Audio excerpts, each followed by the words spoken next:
오늘은 유다서 강의 첫 시간으로 하나님의 은혜를 방탕한 것으로 바꾸는 사람들, 그런 주제로 말씀을 전하겠습니다. 하나님의 은혜를 방탕한 것으로 바꾸는 사람들. 8년 전에 한 새벽기도 주제 그대로, 제목 그대로 정해봤습니다. 자, 오늘 첫 시간이니까는 간단한 서론만 간단하게 한번 살펴보겠습니다. 유다서는 누가 저술했어요? 유다가 저술했으니까 그럼 유다의 책입니까? 네, 하나님께서 유다를 저자로 사용하셔서 성령으로 감동시키셔서 하나님의 뜻을 전하도록 하신 거죠. 그래서 항상 성경은 인간이 저자이면서도 궁극적인 저자는 하나님이세요. 그래서 인간의 저자를 이야기할 때는 그 인간의 특성이 나타난다는 거예요. 특성이. 마태복음에는 마태의 특성이 나타나고 요한복음에는 요한의 특성이 나타나.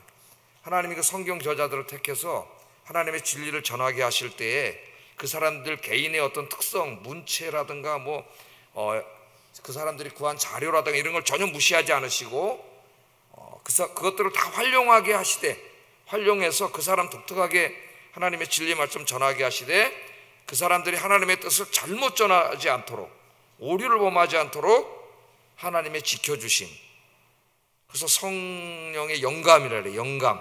예? 하나님 지켜주셔서 인간 저자로 사용해서 하나님이 기록하셨지만은 오류가 없는 하나님의 말씀입니다. 성경 말씀은 또 인간 저자를 그냥 로봇처럼 세워놓고 받아쓰기 한 게 아니라 그랬죠.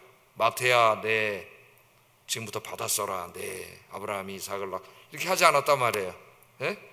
그 사람이 자유롭게 일반 사람들이 책을 저술하는 것처럼 그런 자료를 모으고 이런 여러 가지 이제 것들을 다 모아서 자기 특성과 문체에 맞게 기록하는 것을 하나님 다 허용을 하셨기 때문에 각 복음서마다 다 특징이 있는 거죠. 주의 말씀 전하지만.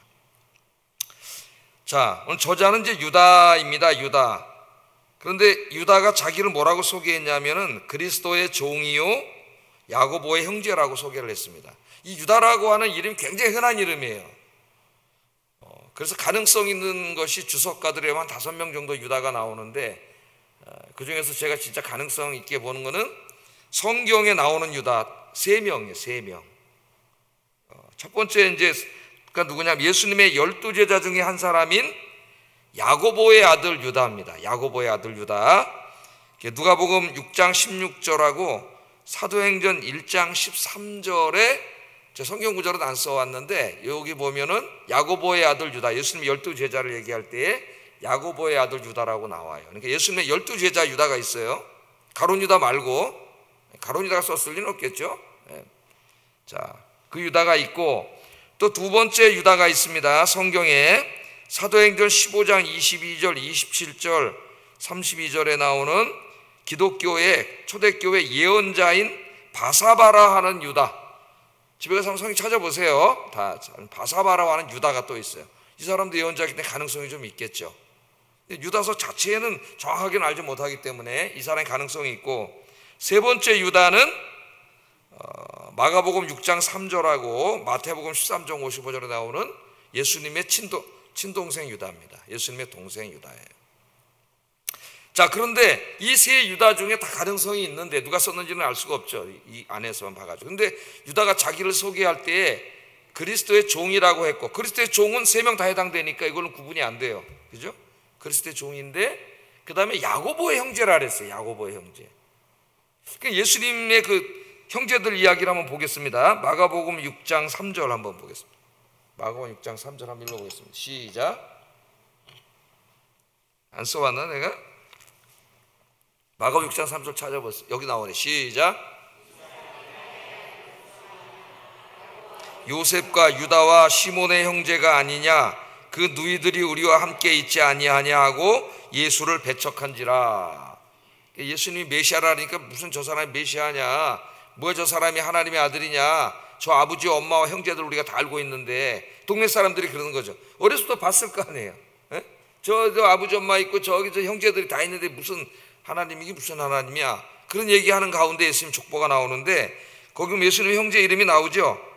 야고보, 요셉, 유다, 시몬, 사형제 이름이 나오고 누이들이 있었다고 이렇게 얘기를 하고 있습니다. 그러니까 요셉과 마리아가 결혼해서 낳은 자식들이죠. 예수님은 성령으로 잉태된 하나님이시고, 여기 보면 야고보가 유다의 형제로 나와요. 그래서 이 근거에 의해서 많은 복음주 신학자들은 이 유다서의 저자를 예수님의 친동생 유다라고 그렇게 생각을 하고 있습니다. 그러면 성경에는 예수님의 친동생이 쓴 성경이 2권 있어요. 또 하나는 어떤 성경이에요? 야고보서지, 야고보서. 야고보서는 예수님의 제자 야고보가 쓴 게 아니라 그랬어요. 예수님의 제자 야고보는 세베대의 아들 야고보, 그러니까 요한복음 쓴 요한의 형제죠. 그런데 그 야고보는 사도행전 11장에 보면은 헤롯 아그리파 1세에게 죽잖아요. 일찍 제일 먼저 순교를 해서 없습니다. 그 사람 썼을 리가 없죠. 그래서 야고보서도 예수님의 동생 야고보가 쓴 성경이에요. 그러니까 예수님의 동생이, 친동생이 쓴 2 서신이 야고보서와 유다서다. 저희 이제까지 개론서를 신학 공부하면서 많이 읽어봤는데 읽은 것에는 다 그냥 우리 신약 성경 순서대로 개론서를 쓰고 있는데, 최근에 그 톰 나이트하고 한 사람, 그 사람 이름이 잊어먹었는데 공저로 이제 신약 개론서를 하나 이렇게 두꺼 번역을 했더라고요. 좋은 종이로 낸 거를. 보통 이제 개론서는 그 분야를 완전히 마스터한 대가가 마지막으로 쓰는 게 개론서예요. 개론서는 아무것도 모르는 사람이 쉬우니까 그냥 막 자료 모집해서 쓰면 엉망진창이 됩니다. 책이 그 분야에 대해서 모든 것을 섭렵한 이후에 그때만 제대로 쓸 수가 있어요, 개론서를. 그래서 이제 톰 나이트가 개론서를 썼는데, 번역을 했는데 어떤 출판사에서 제가 나가보다 샀어요. 한 권을 샀는데, 스승의 날이라고 제가 주일학 교장 선생님이거든. 교육원에서 상품권을 줬는데 그거 다 합쳐도 못 사요. 우리 집 거랑 다 합쳐가지고 75,000원. 책 한 권에 얼마라고요? 75,000원이에요. 75,000원. 이 책이 비쌉니다, 여러분. 책 한 권에 75,000원이에요. 그 책에 보면은 내가 순서대로 막 이렇게 찾다 보니까는 요한 1, 2, 3 유다계시록, 요한 1, 2, 3 다음에 유다서가 없더라고. 이 사람 왜 유다서를 안 썼지? 앞에 목차를 막 찾아보니까 분류를 그렇게 하지 않고 예수님의 형제들이 쓴 서신 이렇게 해가지고 2권을 해놨더라고요. 그래서 생각이 나요. 형제들이 쓴 서신이 2권이다. 예수님 동생이 쓴 겁니다. 이제 잘 알고 계셔야 돼요, 그것은. 자, 그 다음에 뭐 다른 거는 그렇고, 저술 목적, 이게 제일 중요하겠죠. 왜 유다서를 쓰게 됐는가? 성경을 읽어보면은 유다서의 저술 목적은 교회에 침투해 들어온 어떤 이단들, 그러니까 이제까지 예수님의 가르침 또 사도들의 가르침과는 다른 얘기를 하는 사람들이죠. 다른 얘기를 하는 사람들. 그 사람들로부터 교회와 성도들을 지키기 위해서 썼음을 알 수가 있어요. 초대교회 이단들이 굉장히 많았는데, 유다는 이 거짓 선지자들을 4절에 보면은 가만히 들어온 몇 사람이라고 이야기합니다. 이제 교회가 막 부흥하기 시작하면서 사람들이 들어오겠죠. 그냥 가만히 들어왔는데 알고 보니까 그 사람들이 교회 공동체 안에서 이상한 이야기를 하기 시작하는 거예요. 이제까지 교회 목사님이 가르친 얘기와는 다른 이상한 얘기를 하는데 그 이야기가 먹혀 들어가는 거예요. 사람들에게 먹혀 들어가는 거예요. 그래서 이제 이 위험을 직시하고 유다가 우선 편지로서 그들을 이제 가르치는 거죠. 가르치고 그들의 오늘 정체성을 이제 밝혀내는데, 그들이 뭐 신학적으로 어떤 사람인가 이런 얘기는 없어요. 그들의 행위에 나타난 얘기들이 유대서에 쭉 나옵니다. 이제 그것들을 우리가 다 공부를 할 텐데 공부할 거예요. 그러나 이제 전체적으로 살펴보면은 아마도 이제 도덕 폐기론자들이었던 것이 틀림없는 것 같습니다. 오늘 제목이 나오잖아요. 하나님의 은혜를 방탕한 것으로 바꾸는 사람들.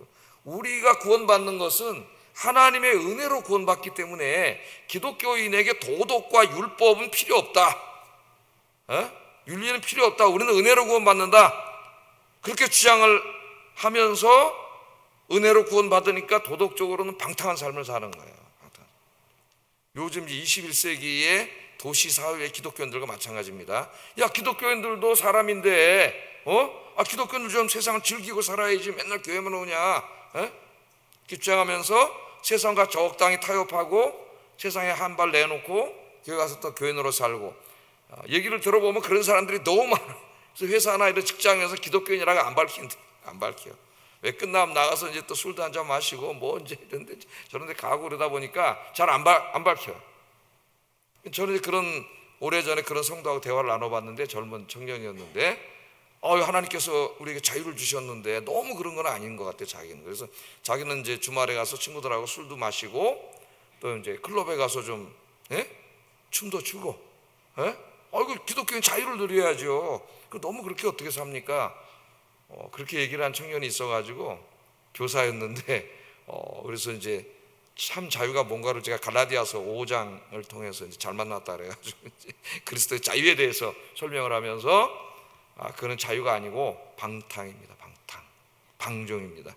그리스도의 자유는 이런 것입니다 하고 얘기한 적이 있어요.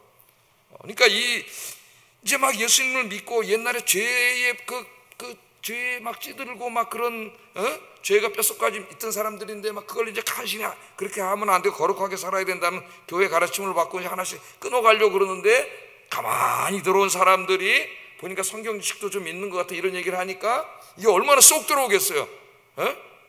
야, 바울 서신도 읽어봐라. 갈라디아서에 하나님 우리에게 자유를 주셨다 그러는데 막 이러니까 이제 이게 먹혀 들어가는 거죠. 그래서 이제 주로 이런 모습으로 나타나는데 그거 외에도 상당히 많은 이야기가 있어요. 유다서에. 뭐 짧으니까요. 집에 가서 얼른 읽어보셔요. 이 도대체 이 가만히 들어온 자들이 어떤 자들인가, 유다가 뭐라고 비판을 하고 있는지를 한번 읽어보면 그거 다 적으면 바로 그 사람들의 정체예요. 이게. 한번 적어보세요.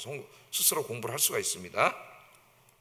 자, 유다는 먼저 이제 유다서를 쓸 때에 간단한 인사한 말로, 서신이니까 인사말을 쓰겠죠. 인사말로 서신을 시작하는데 이 인사말에 유다는 그리스도인들을 독특한 시각으로 바라보고 있습니다. 그리스도인이 누구냐? 그러니까 그리스도인은 이런 사람들이기 때문에 그런 사람들의 말을 따라서는 안 된다 이런 거예요, 논리가 오늘 말씀에. 그래서 먼저 정체성을 규정해줘요. 이게 굉장히 중요하겠죠. 내가 누구인가를 알아야 되죠. 여러분 누굽니까? 여러분 누구세요? 나는 차창모입니까? 차창모라는 이름 영원한 이름도 아니고 저는 그 황영희의 남편입니까? 그 남편이라는 것도 영원한 것도 나의 본질은 아니에요. 우리 애들의 아빠입니까? 그것도 나의 영원한 본질은 아니에요. 교회면 목사가 제 본질도 아니죠. 여러분 누구세요? 여러분은 하나님의 형상으로 창조된 하나님의 아들, 딸인 줄로 믿습니다. 하나님. 자기 정체성을 분명히 가지고 있어야 돼요. 근데 오늘 이제 정체성에 대해서 이야기합니다. 1절 한번 읽어보겠습니다. 시작.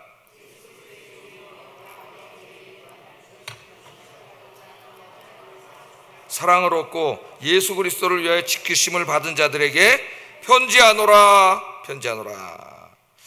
자, 성도들을 세 가지 범주로 이야기를 합니다. 세 가지 범주로. 우리말 성경에 보면은 우리 이제 번역본 개역교정에 보면은 부르심을 받은 자, 또 하나님 아버지 안에서 사랑을 얻은 자. 좀 말이 어렵죠. 하나님 안에서 사랑을 받은 게 뭔가 그렇게 번역을 했어요. 하여튼 예수 그리스도를 위하여 지킴을 받은 자 이렇게 번역을 했는데 표준 세 번역에 보면 쏙 들어오게 번역을 해요. 표준 세 번역 읽어보겠습니다. 시작.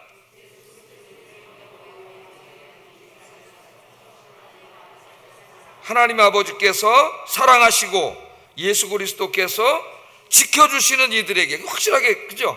하나님이 사랑하시고 예수님이 지켜주시는 자들에게 편지한다. 확실해요. 또 공동번역도 읽으면 확실하게 읽혀집니다. 한번 읽어보겠습니다. 시작.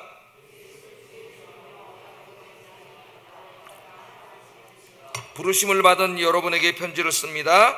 하나님 아버지께서 여러분을 사랑하시고 예수 그리스도께서 여러분을 지켜주십니다. 이게 확실하게 들어와요. 뭐 하나님 안에서 사랑을 받는, 이렇게 어렵게 번역을 하지 않고 하나님이 사랑하는 자, 예수님이 지켜주시는 자.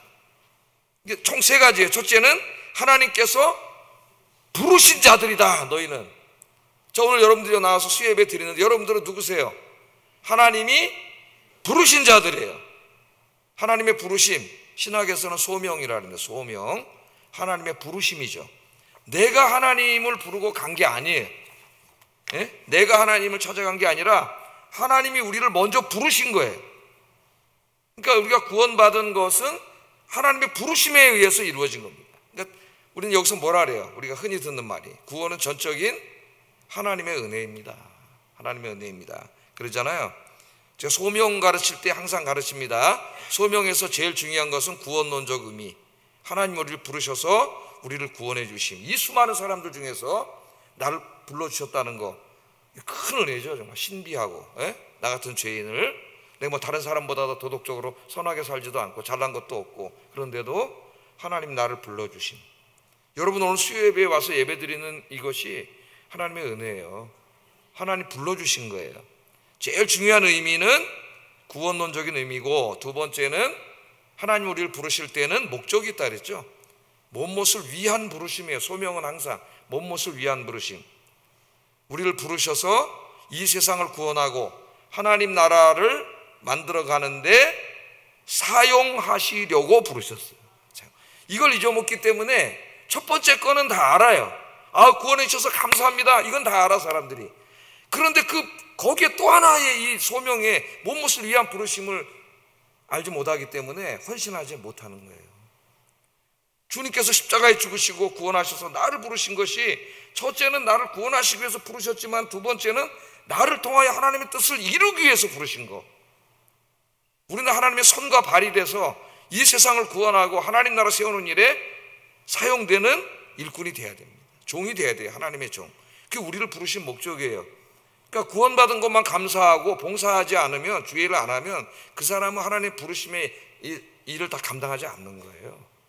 그러니까 이게 잘 가르쳐야 돼요. 그걸 맨날 우리 한국교회 은혜만 하다 보니까 제대로 안 가르쳐가지고, 이 소명을 제대로 안 가르쳐가지고 그래요. 그래서 이것을 확대시켜 보면은 종교개혁가들, 루터 같은 사람들은 우리의 직업도 하나님의 소명, 하나님의 소명.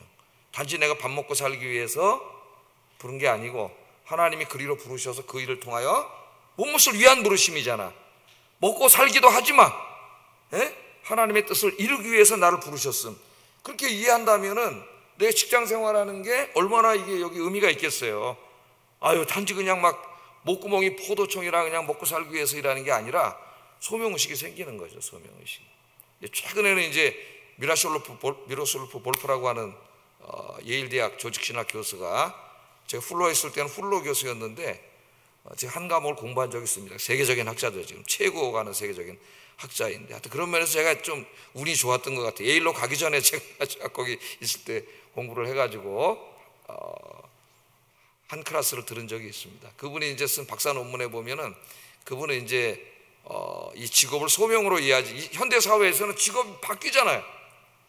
중세에는 이제 도제이기 때문에 한 번 직장을 가지면 죽을 때까지 그냥 계속 그 한 직장에 있는 시대였기 때문에 이제 그렇게 말할 수 있지만은, 지금은 직장도 계속 옮겨요. 요새 막 2년 3년 단위로 계속 뭐 옮기고 이렇게 하기 때문에, 내가 맨 처음에 들어갔던 직장을 소명이라 그러면은 옮길 수가 없는 거예요. 하나님 나를 불렀기 때문에. 그래서 이제 직장을 소명으로 이해하기보다는 하나님의 은사로 이해를 합니다. 은사로. 그러면 내가 맨 처음에 직장을 들어갔더라도 내가 가지고 있는 은사로서 다른 직장에 가도 계속 일을 하게 되잖아요. 그래서 현대적인 개념으로 이제 그렇게 쓴 책도 번역돼서 나왔더라고. 얼마 전에 보니까 번역돼서 나왔어요. 그분의 그 박사학위 논문인데 그 한번 읽어볼 필요가 있습니다. 성도님들이 읽기엔 좀 어렵고요. 자, 그래서 첫째는 하나님이 우리를 부르셨다. 잊지 마세요. 내가 누구냐? 하나님이 여러분 부르신 분이에요. 하나님의 은혜로 부르신 분들. 첫째는 나를 구원하시기 위해 부르셨고, 둘째는 하나님의 일에 쓰시려고 부르셨다. 이걸 잊으면 안 됩니다. 설명해. 자, 두 번째, 또 그리스도인은 누구냐? 하나님 아버지께서 사랑하시는 사람들이래요. 하나님이 사랑하는 자들. 와, 여러분 얼마나 은혜스러운 말씀입니까? 여러분 누구예요? 여러분은 천지를 창조하신 하나님이 사랑하시는 자들이에요. 근데 오늘 여기 보면 그냥 하나님이 사랑하시는 자들이라고 안 그러고 뭐라 그랬어요? 말씀 다시 한번 읽어보세요. 누가 사랑해요?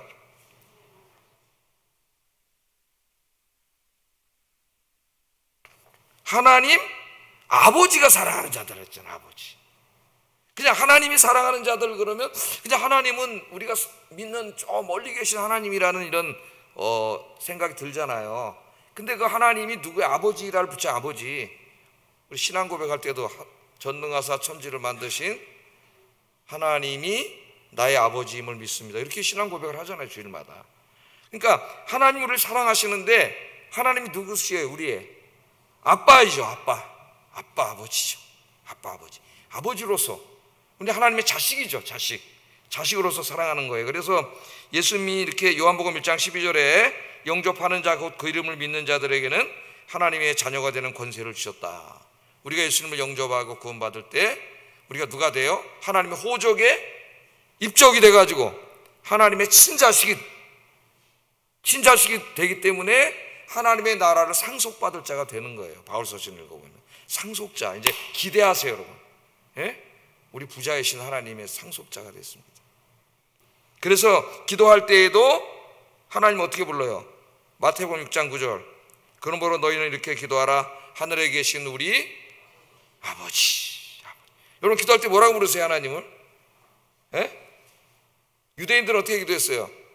오, 전능하시고 천지를 만드시고 거룩하신 하나님. 이거 이렇게 해야지. 하나님 아버지 그랬더니 큰일 나버려요. 예?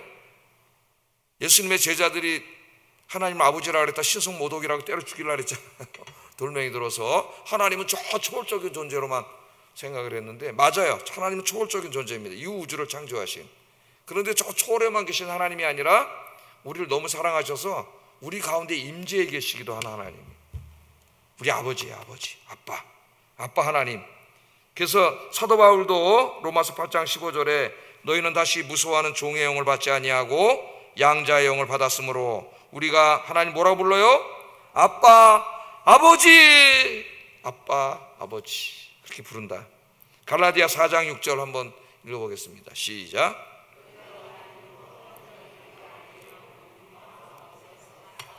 아빠 아버지라 부르게 하셨느니라. 그래서 여러분 이제 하나님을 아빠 아버지라고 부르세요. 얼마나 친근한지 모릅니다. 하나님 아빠, 예? 하나님 아버지, 저 요새 너무 힘들어요. 예? 하나님 몸도 아픕니다. 건강을 주세요. 좀 돈도 있어야 될 것 같은데 돈이 필요한데 하나님 돈도 주세요. 누구셔요? 아버지잖아요. 아버지. 예? 아버지한테 어린 자녀가 아빠 나 저 학용품 사야 되는데 돈 좀 주세요 하는 것처럼 하나님 아빠세요. 아빠. 그런데 그 아빠가 맨날 술 먹고 들어와서 다 때려부시고 그냥 애들 때리고 그런 아빠가 아니에요. 어떤 아빠예요? 너무 사랑하시는, 너무 사랑하는 아빠, 너무 사랑하는 아빠. 그렇게 얘기하고 있습니다. 그래서 예수님께서도 이렇게 가르치셨어요. 필요한 거 있으면은 아빠 하나님께 구해라 가르쳤죠. 마태복음 6장 31절 32절 읽어봅니다. 시작.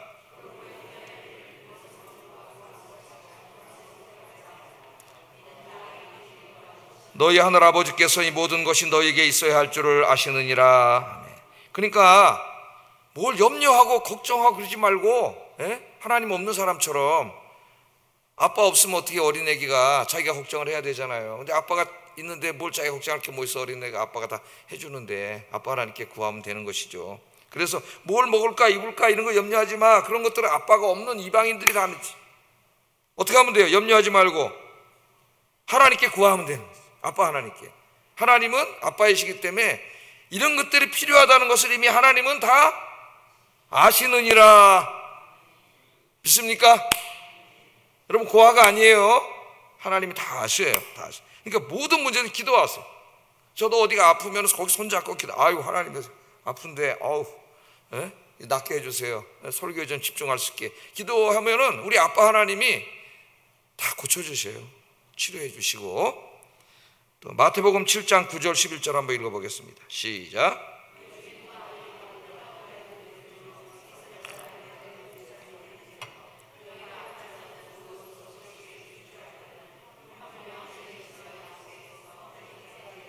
좋은 곳으로 주시지 않겠느냐. 여기도 하나님을 아빠. 성경을 읽어보면 우리 예수님의 가르침 속에 항상 하나님은 이제 우리의 뭐가 됐어요? 아빠다. 아빠. 하나님은 세계를 우주를 창조하신 하나님으로 초월적인 하나님, 거룩하신 하나님, 우리가 감히 피조물로서 어떻게 범접할 수 없는 하나님, 전능하신 하나님이시지만은 그 하나님이 나하고 아무 상관없으면 뭐 할 거예요? 나의 아빠라. 아빠. 신앙 고백이 바로 그런 거죠. 아빠 하나님 잊지 마시고 사시기 바랍니다. 여러분은 아빠 하나님이 사랑하는 자들이다 그랬잖아요. 사랑하는 자들이다. 잊지 마세요. 하나님 부르신 자들이고 아빠 하나님 사랑하시는 자들이고, 세 번째는 지켜주시는 자들인데, 이번에는 아빠 하나님 대신에 예수님을 집어넣었어요. 그리스도 예수께서 지켜주시는 자들이다 그랬습니다. 그러니까 다른 성경에든지 이런 게 나오는데, 그리스도께서 지켜주시는 자들은 좀 유다서의 독특한 표현이에요. 그리스도께서 지켜주는 자들이다. 그리스도인들은 누구냐? 누가 지켜주세요? 예수님이 지켜주세요. 물론 하나님이 지켜주신다 해도 마찬가지고, 오늘 유다는 예수님이 지켜주신다 그랬어요. 예수님은 지금 어디 계셔요? 부활하시고 승천하셔서 하나님 보좌 우편에 앉으셔서 모든 통치권을 물려받고 온 세상과 교회와 인간을 통치하고 계시죠. 2000년 전에는 말구육간의 아기의 모습으로 오셨다가 십자가에서 죽으셨지만, 지금은 부활 승천하셔서 창조주 하나님, 통치하시는 하나님, 만왕의 왕으로서 통치하고 계시는데, 그 예수님께서 지금 여러분들 어떻게 하고 계신다고요?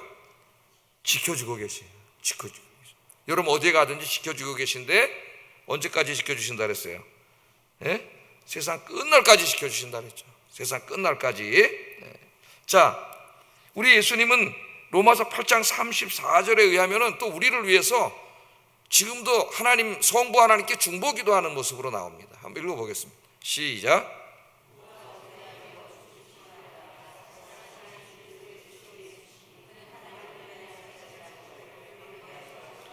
우리를 위하여 간구하시는 자신이라.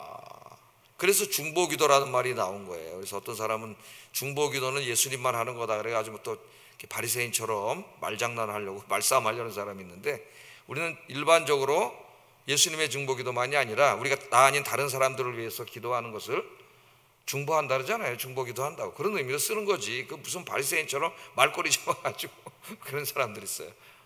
이게 별로 중요한 게 아니죠. 예수님이 중보기도하고 계신다. 지금 왜 예수님이 우리를 이렇게 지켜주시느냐? 악한 원수 마귀가 어떻게, 우리 요한계시록 공부했잖아요. 지금도 눈이 시뻘게 가지고 산길자로 찾아다녀요. 여러분, 예수님이 지켜주시지 않으면은 여러분이 오늘 수협에 나올 수가 없습니다. 마귀가 벌써 여러분 마음속에 들어가서 이래저래 해가지고 여러분 다른 데로 끌고 갔어요. 근데 여러분이 어떻게 오늘 이렇게 수협에 와서 예배드리면서 은혜를 받을 수 있느냐? 마귀가 이렇게 찾아올 때 예수님이 지켜주셨기 때문이에요. 할렐루야. 예수님이 지켜주셔요. 우리가 혼자가 아닙니다. 여러분 어디에 가서 뭘 하든지 우리 예수님께서 지켜주셔요. 지켜주시고 또 권세도 주셨어요. 원수 마귀를 이길 수 있는, 제압할 수 있는 권세도 주셨다 그랬죠. 귀신을 이기는 권세도 주셨어요. 여러분이 예수 이름으로 명하면은 마귀는 놀라서 도망가는 줄로 믿습니다. 무서워하지 마세요, 마귀. 여러분 예수 그리스도의 이름으로 명하세요. 그럼 마귀도 물러가요. 우리 저 귀신 영화 보면 막 마귀가 마늘을 무서워하고 막 뭐 마늘을 십자가를 무서워하고 십자가 갔다가 이러고 도망가는 게 아니고, 여러분 안에 계신 예수님을 무서워하는 거지. 성령님께서 와 계시잖아요. 보혜사 성령님께서, 예수님의 영이신 성령님께서 와 계시. 보혜사 성령님은 성경에 하나님의 영으로도 나오고 예수님의 영으로도 나와요. 그래서 우리 전통신학에서는 성령은 하나님으로부터도 발출된다는 표현을 씁니다. 발출되고 예수님께로부터도 발출되는 그런 영이에요. 그래서 우리를 지켜주십니다. 자, 예수님께서 이처럼 사악한 자들로부터, 마귀로부터 성도들을 지켜주셔요. 그런데 때로는 직접 또 지켜주시지만은 때로는 목회자들을 통해서도 지켜주시고, 또는 우리 장로님들을 통해서도 지켜주시고, 교회 먼저 믿은 우리 믿음 있는 성도님들을 통해서도 지켜주셔요. 제가 설교를 하고 여러분이 설교를 듣고 은혜를 받고 다 지켜주시는 거죠. 또 목회자가 성도들을 위해 중보기도 하고 또 상담도 하고 신방도 하고 하나님 지켜주시는 거예요. 또 교회에 우리가 혼자 예수 믿지 않고 공동체에 나오면은 먼저 믿은 분들이 있지 않습니까? 그분들의 신앙생활을 보면서 배우면서 나도 저렇게 신앙생활 해야지, 그것도 지켜주시는 거고, 때로는 구역에서 구역장님들, 교구장 장로님들 만나면서 대화하면서 그분들이 조언도 해주고 신앙도 가르쳐주고, 그게 교회예요. 교회. 그래서 교회가 있는 거예요. 먼저 믿는 자들의 본이 돼야 되는 거죠. 그래서 우리 먼저 믿은 자들에게는 이제 막 예수 믿은 사람들을 지켜줄, 영적으로 지켜줘야 될 사명이 나옵니다. 여기서 사도행전 20장 28절 30절에 보면은 사도 바울이 에베소 교회 장로들에게 이렇게 말을 해요. 한번 읽어보겠습니다. 시작.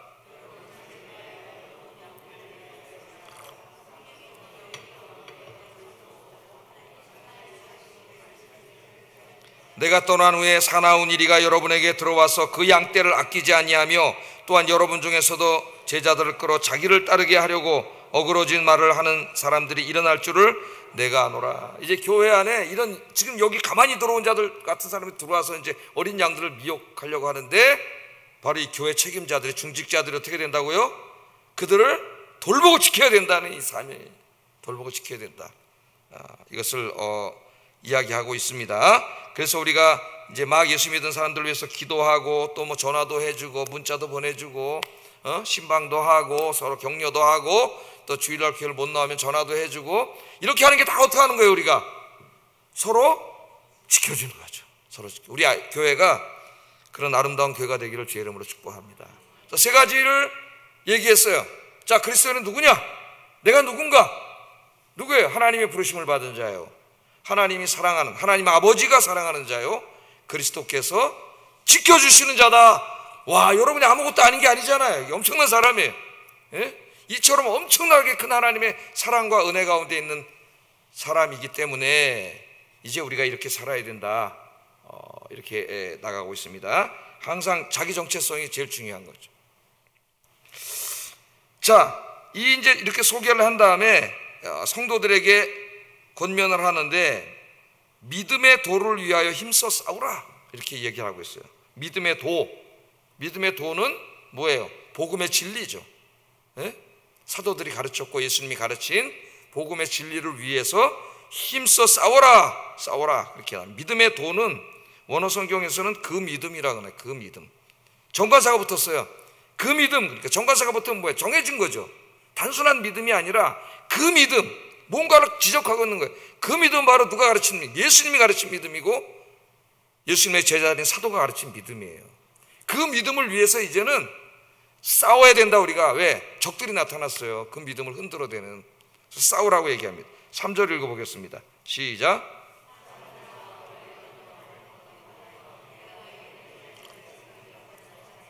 성도에게 단번해 주신 믿음의 도를 위하여 힘써 싸우라는 편지로 너희를 구원하여야 할 필요를 느꼈노라.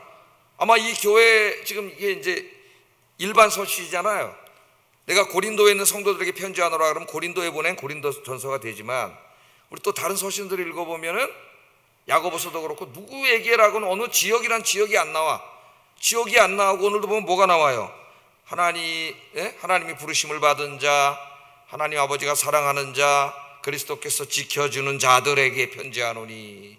그러니까 벌써 어느 특정한 한 교회에 보낸 게 아니라 일반 서신이라는 걸 알 수가 있겠죠. 일반 서신. 근데 이 교회가 지금 가만히 들어온 자들에 의해서 그 믿음을 흔들어대. 그 사도들이 가르쳤고 예수님이 가르쳤던 그 믿음, 그 믿음의 그러니까 내용이죠, 내용. 예?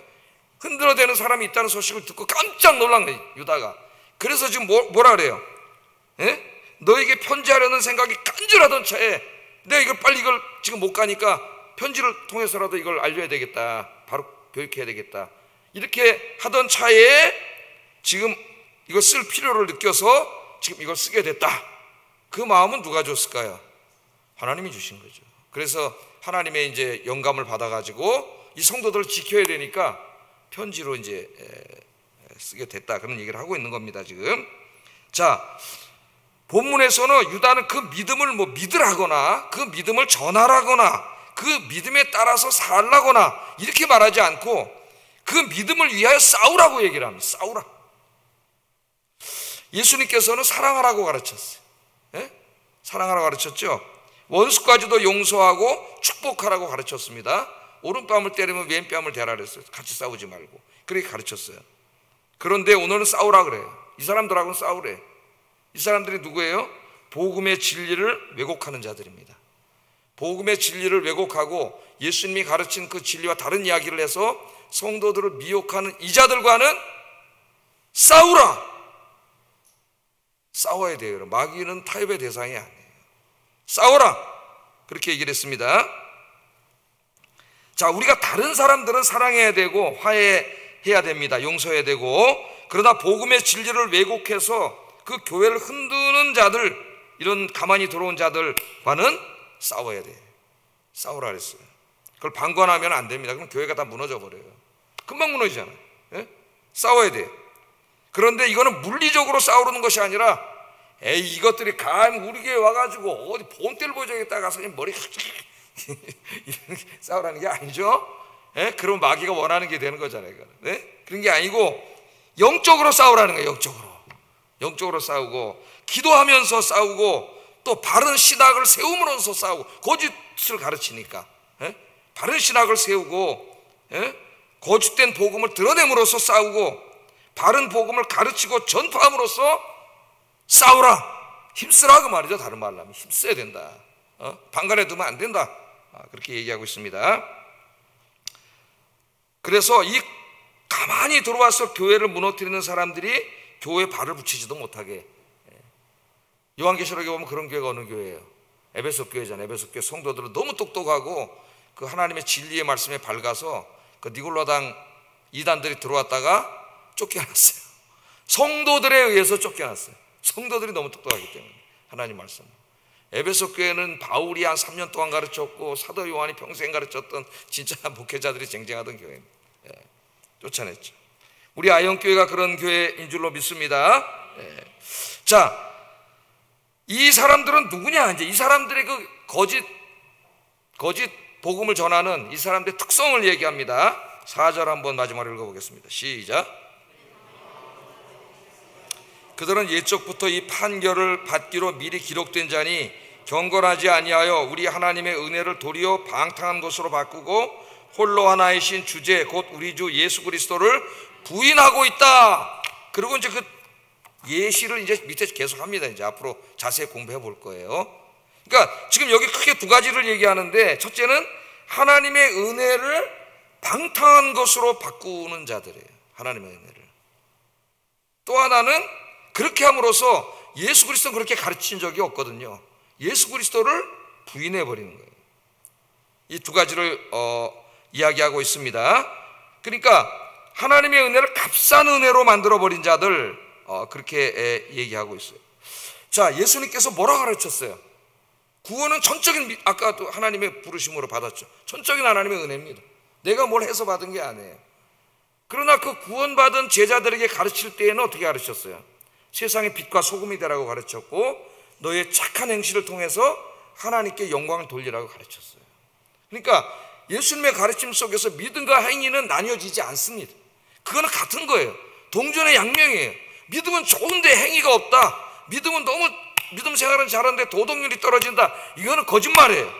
이건 모순된 거예요. 도덕적으로 엉망이라면은 그 믿음 가짜예요. 거짓말이에요. 거짓말. 마태복음 5장 16절 한번 읽어보겠습니다. 시작. 이같이 너희 빛이 사람 앞에 비치게 하여 그들로 너희 착한 행실을 보고 하늘에 계신 너희 아버지께 영광을 돌리게 하라. 이게 산상설교 핵심적인 가르침이죠. 핵심적인 가르침이에요. 유다는 이 사람들이 이런 예수님의 말씀을 부인하는 거예요.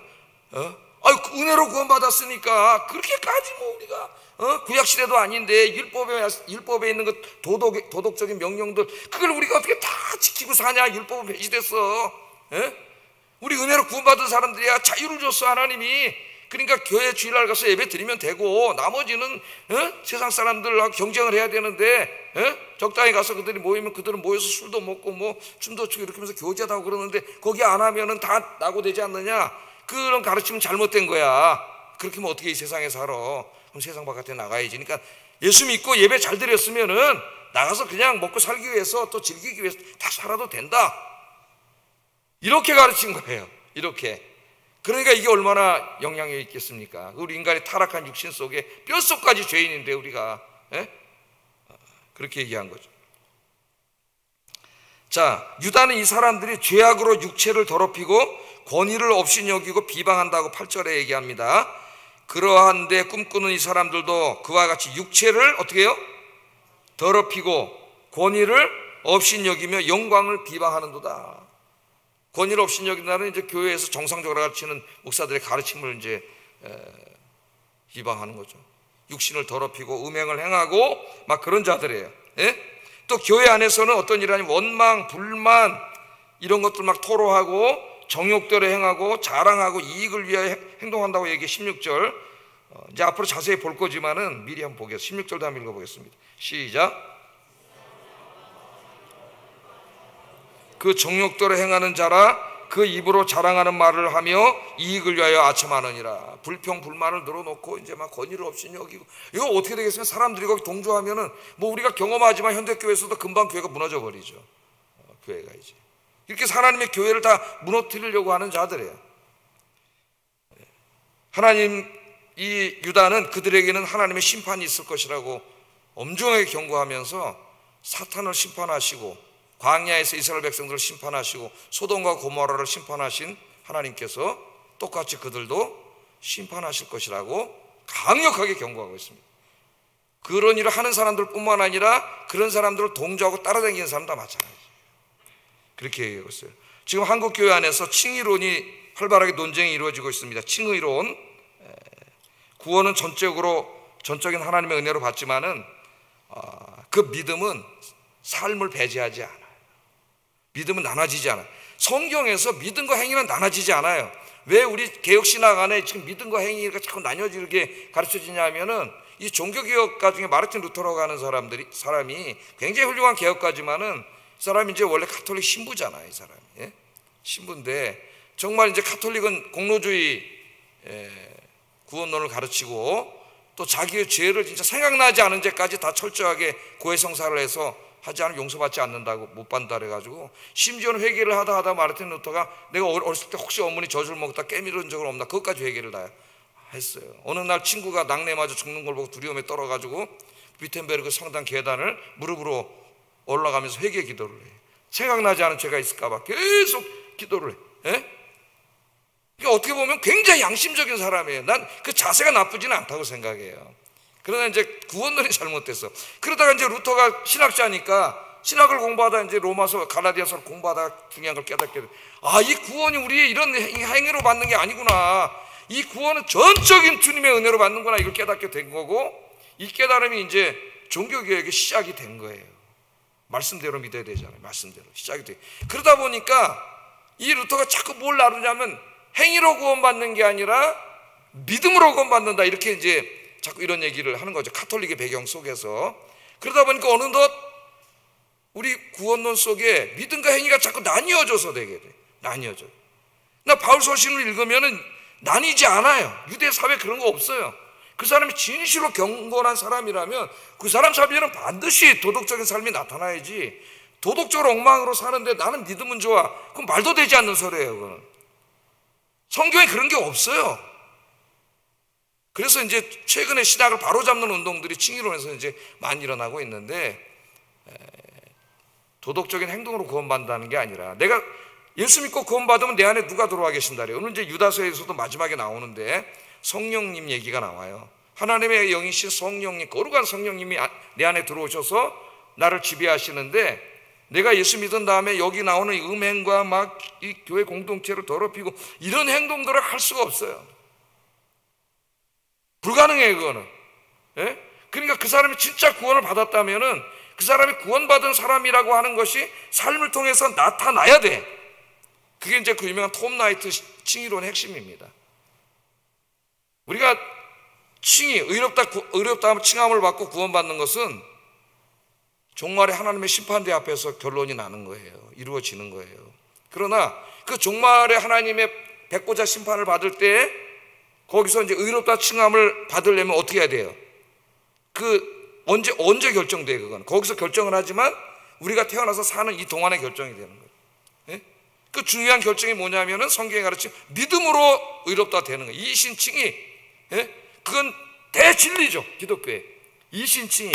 그런데 그 믿음이 진짜 믿음이고, 그 믿음이 진짜 믿음이라서 마지막 종말에 하나님 앞에 섰을 때 이제 구원받은 믿음이라면 그 믿음이 진짜라는 것이 삶을 통해서 나타날 수밖에 없다. 그게 이제 그 유명한 톰 나이트의 칭의론의 핵심입니다. 그랬더니 책을 잘못 읽고 막 엉뚱하게 비판하는 사람들이 있더라고.